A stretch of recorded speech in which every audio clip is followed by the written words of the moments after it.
Yo, I love a good prank. It's one of the greatest. And so every year my church has a golf tournament, the Arthur Nickerson Golf Tournament. My dude, Melvin Bullitt, former safety of the Indianapolis Colts, had a team together. So I decided to give an exploding ball to one of his teammates and no one knew. He thought that he was going for a $5,000 best drive.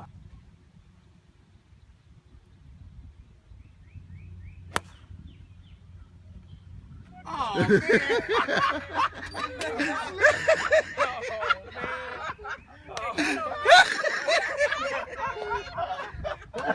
Oh, man. I think that was a good one. That was a good one. I did not see that coming at all. You got me, dog. You got me. You got me. You got me. She. Oh, man.